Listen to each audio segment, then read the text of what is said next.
Guys, मैंने इतने दिनों से कोई वीडियो रिकॉर्ड नहीं की थी। कुछ ठीक नहीं चल रहा, पता नहीं। मैं वैसे ये बताना भी नहीं चाहती हूँ किसी को भी नहीं, बट मैं बस इसलिए सेव कर रही हूँ कि इन फ्यूचर अगर इससे कुछ मतलब टफ हो लाइफ में तो मैं ये वीडियो देख के अपने आप को वो कर सकूँ कि नहीं, मैंने वो टाइम भी निकाला तो ये भी निकल जाएगा। एक्चुअली पिछले कुछ 3 दिन से पहले पीकू को बाजू में लग गई। वो पूरा दिन रोती रही। मैं ग्रोसरी करने गई थी, वहाँ पे वो जिद कर रही थी कैंडी के लिए, तो मैंने उसको दिलाई नहीं। वो लिट गई नीचे, तो मैं अपनी तरफ उसको खींच रही थी, वो नीचे फ्लोर पे लिटी जा रही थी। फिर एक टाइम पे मैंने उसको छोड़ दिया। अब पता नहीं वो मेरे खींचने से उसके बाजू में स्ट्रेन पड़ गया, पुल हो गई कि क्या हुआ। तो वहाँ पे बहुत रोई वो। फिर मुझे लगा कि शायद कैंडी के लिए जिद कर रही है, इसलिए रो रही है। फिर जब घर लेके आई तो उस दिन वो पूरे इवनिंग मतलब रोती रही। रात को भी वो रोती रही।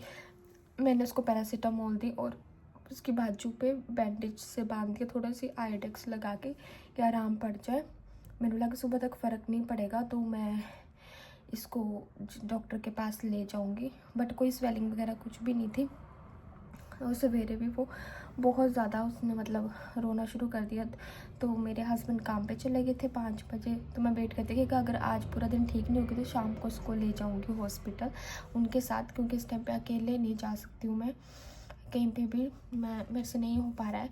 तो फिर अभी पीकू ठीक नहीं हुई थी पूरा मतलब दोपहर के टाइम तक वो भी ठीक नहीं हुई थी। मतलब जहाँ मैं उसको बिठाती वो वहीं बैठी रही थी, अपने बाजू बिल्कुल भी नहीं हिला रही थी। तो जीपी के पास कॉल करने का कोई फ़ायदा नहीं था। उन्होंने बोला था आज अपॉइंटमेंट है नहीं, कोई भी नहीं, क्योंकि वो अर्ली मॉर्निंग ही देते हैं, उसके बाद अपॉइंटमेंट्स नहीं देते यहाँ पे। तो मुझे डॉक्टर के पास ही लेके जाना था उसको। लेकिन फिर भी मैंने दोबारा फिर से उसका हाथ वगैरह देखा, कोई स्वेलिंग वगैरह नहीं थी। वो कोशिश करी थी कि जो हाथ वो हिला नहीं रही है उस हाथ से मतलब उसको कुछ चीज़ वो पकड़े और अपने हाथ से खेलना वगैरह शुरू करे, अपने हाथ की मूवमेंट करे।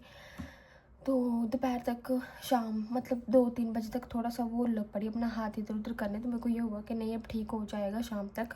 और दोबारा फिर से मैंने एक बार आयोडेक्स लगा के पट्टी बांध दी उसको और वैसे वो खेलती रही। उसके बाद सुबह दोपहर के टाइम पे कॉल नहीं आई। एक्चुअली मेरे हस्बैंड की तबीयत ख़राब हो गई, वो काम पे गए हुए थे तो उनको मतलब बहुत ज़्यादा पसीना आ रहा था वहाँ पे काम पे। मुझे बताया नहीं। टचवुड मेरे मतलब हमारे जो फ्रेंड्स हैं पीकू के चाचू मामू बहुत अच्छे हैं, वो चुपचाप ही चले गए घर से, उन्होंने मुझे बताया नहीं। जब वो उनको घर लेके आए तो मतलब उनकी हालत इतनी ख़राब थी, उनसे चला भी नहीं जा रहा था। फिर वो घर आके लिट गए यहाँ पे, तो पता चला कि उनको बहुत ज़्यादा वहाँ पे काम पे वो वैन लगा के वहीं लिट गए थे, उनको कोई होश नहीं थी। उनको यहाँ पे ना इस वाली साइड पे दर्द हो रहा था बड़ा ज़्यादा, और साथ में बहुत ज़्यादा पसीना आ रहा था और चक्कर भी आ रहे थे। तो फिर उनका बीपी बढ़ जाता है इतना मुझे पता था। तो मैंने उनको घर से वापस भेजा मतलब उनके फ्रेंड के साथ। तो वो फार्मेसी में बीपी चेक करवा के आए, तो उनका बीपी काफ़ी फ्लक्चुएट कर रहा था, ऊपर नीचे हो रहा था, तो एक जगह पे नहीं आ रहा था। तो उसने एस्प्रिन दी फार्मेसी वाले ने और बोला कि इनको इमरजेंसी में ले जाओ।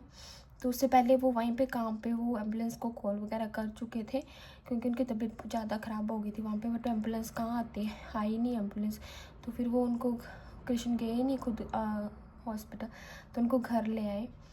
और घर पे हाँ जी गिला हो गया, कोई ना मम्मा चेंज कर देते।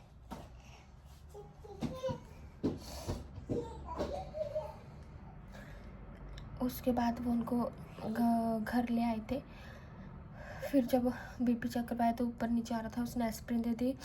फिर वो उन्होंने एस्प्रिन खाई और वो लेट गए। बट मुझे फिर भी वो हो रहा था कि एक बार डॉक्टर को दिखा लेना चाहिए, ऐसे बीपी का मतलब इतना फ्लक्चुएट करना अच्छा नहीं होता है। तो दोबारा जब कॉल की डॉक्टर को, तो डॉक्टर ने मतलब सब कुछ पूछा, सब कुछ बताया उनको। तो बोलते वो घर पे मैनेज करो, NHS ऐप पे वहाँ पे अपनी मतलब रीडिंग डाल दो बीपी की, वो आपको बता देंगे कैसे उसको मैनेज करना है। और ज़्यादा तबीयत ख़राब लगेगी तो हॉस्पिटल आ जाना। तो वैसे ही किया मैंने, मतलब वहाँ पे रात दिन उनको बीपी काफ़ी हाई बता रहा था उसके अकॉर्डिंग, चार्ट के अकॉर्डिंग। और वो तो पता ही होता है कि बीपी में नमक वगैरह नहीं लेना चाहिए ज़्यादा, है ना। ब्राइट लाइट्स वगैरह तंग करती, इतना थोड़ा बहुत तो पता ही होता है। तो वो सब कुछ किया, तो शाम तक उनका सिर ज़्यादा मतलब ठीक नहीं हुआ, हेडेक गया नहीं, तेल से भी मालिश कर ली, सब कुछ कर लिया, तभी वो हेडेक ठीक नहीं हुआ उनका। फिर उसके बाद उनके फ्रेंड्स ने मेडिसिन ला के दी कहीं से, तो वो दी, उससे भी क्योंकि उनका खून भी गाढ़ा हो जाता है ना, तो बोलते थोड़ी से वो फीम लेने से सही हो जाता है, तो वो भी दी। पूरी रात उन्होंने ऐसे ही निकाल दी, इधर उधर पलटते पलटते, उनको नींद नहीं आई थी अच्छे से, बहुत ज़्यादा सिर दर्द कर रहा था उनका। मतलब मुझे लगा बट सवेर तक फ़र्क पड़ जाएगा।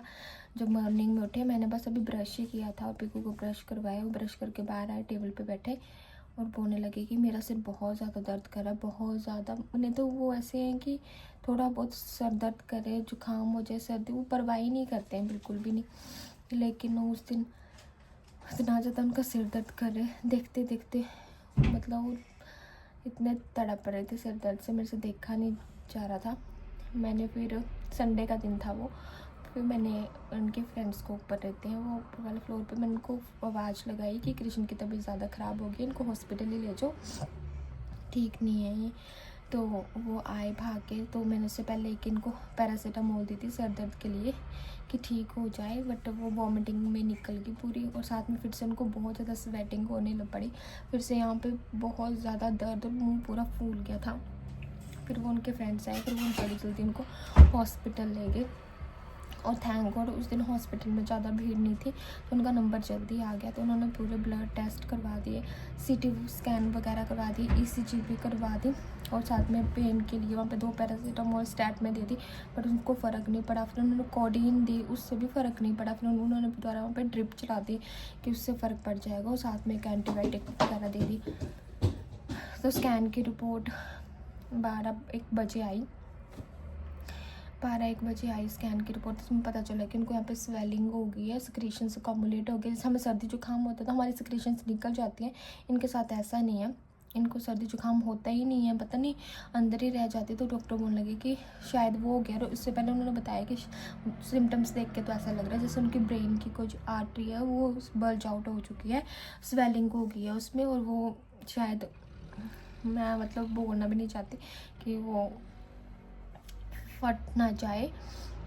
और वैसे भी इनकी फैमिली हिस्ट्री में कृष्ण की मम्मा को ही प्रॉब्लम थी स्ट्रोक की, तो मेरे को बहुत डर लगता है।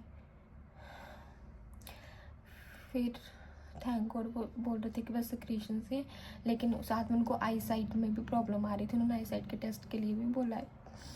तो संडे के दिन पूरा ऐसे निकल गया, हॉस्पिटल से वो दोपहर के टाइम तक आए, तो थोड़ा फ़र्क था उनको। साथ में उन्होंने मेडिसिन दी है स्वेलिंग कम करने के लिए, स्टीम वगैरह लेने के लिए, और रेस्ट करने के लिए बोला था। तो अगले दिन फिर उन्होंने छुट्टी ली, वो पूरा दिन घर पे ही थे, तो मतलब थोड़ी बहुत रेस्ट मिली घर पे, ज़्यादा रेस्ट नहीं कर पाए क्योंकि ऑन कॉल काम कर ही रहे थे वो, ज़्यादा अच्छे से उन्होंने प्रॉपर रेस्ट नहीं की। पर मुझे लगा कि चलो ठीक है, अब मतलब जो ट्रीटमेंट बोला है डॉक्टर ने वो कर लेते हैं, ये ठीक हो जाएंगे। तो सवेरे फिर से वो काम पे चले गए, मैंने बोला भी था कि 2-3 दिन की छुट्टी ले लो।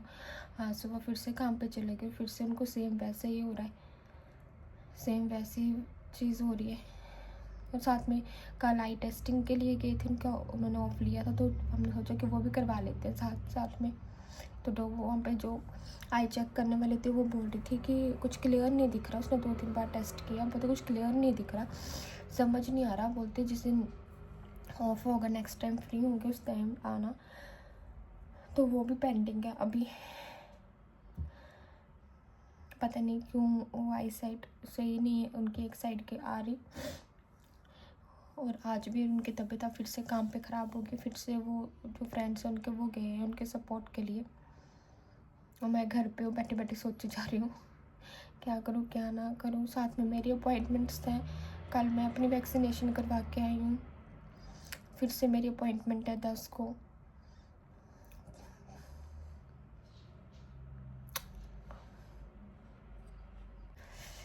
नेक्स्ट मंथ मेरी डिलीवरी है, ड्यू है, अभी तक मैंने फिर वो हॉस्पिटल बैग पूरा प्रॉपर भी पैक नहीं किया। इस बार जब अपॉइंटमेंट थी तो मेरे को डॉक्टर ने बोला था कि बैग पैक कर लेना। मतलब कुछ ठीक ही नहीं चल रहा, तो मन ही नहीं करता है कुछ भी करने का। और अकेले ऐसा नहीं है, अकेले फ्रेंड्स हैं, बट एक जो होता है ना कि फैमिली हो।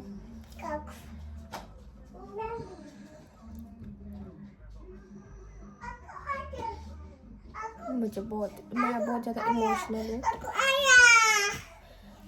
कृष्ण को लेकर।